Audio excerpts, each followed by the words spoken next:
মাজত আহিব আমাৰ কেমেৰামেনৰ গাড়ীটো আমাৰ মাজত আহিব আমাৰ কেন্দ্ৰীয় চৰকাৰৰ গাড়ীটো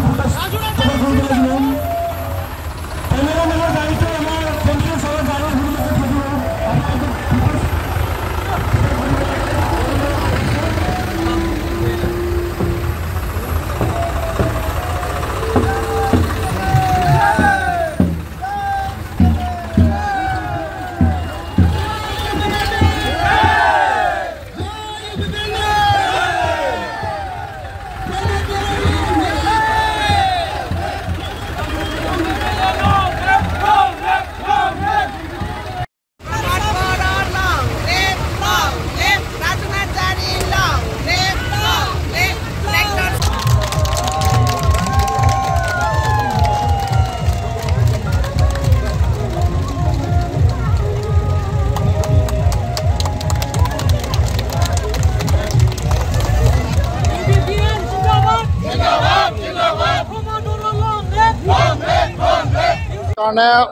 গোটেই সমগ্ৰ বিটিআৰ অঞ্চলত 40টা সমষ্টিৰ ভিতৰত প্ৰথমবাৰেৰ কাৰণে ট্ৰেক্টৰ ৰেলি আৰম্ভ কৰা হয়েছে। তাৰ উদ্দেশ্য হল যে ঘৰে ঘৰে ট্ৰেক্টৰ, গাঁৱে গাঁৱে ট্ৰেক্টৰ। আৰ ট্ৰেক্টৰটো হল আধুনিক যুগৰ উন্নয়নেৰ এটা আহিলা।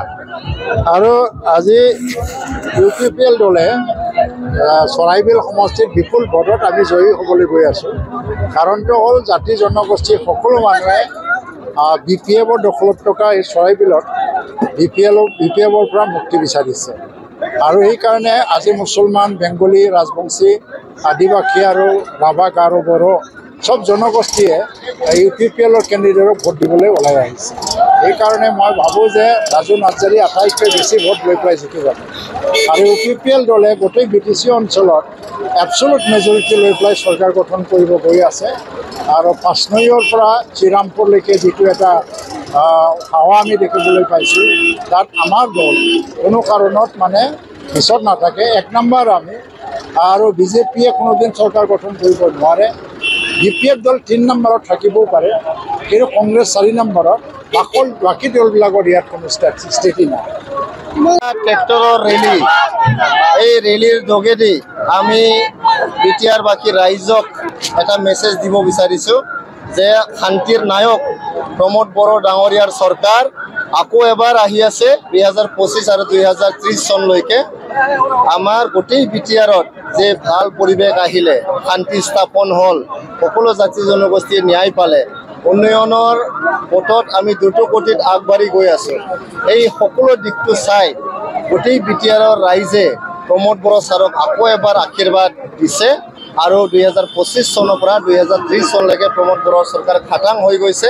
এইটোৱে মেছেজ আমি আজি 101টা ৰেলী চৰাইবিল সমষ্টিত কৰি পেলাই দিব বিচাৰিছোঁ।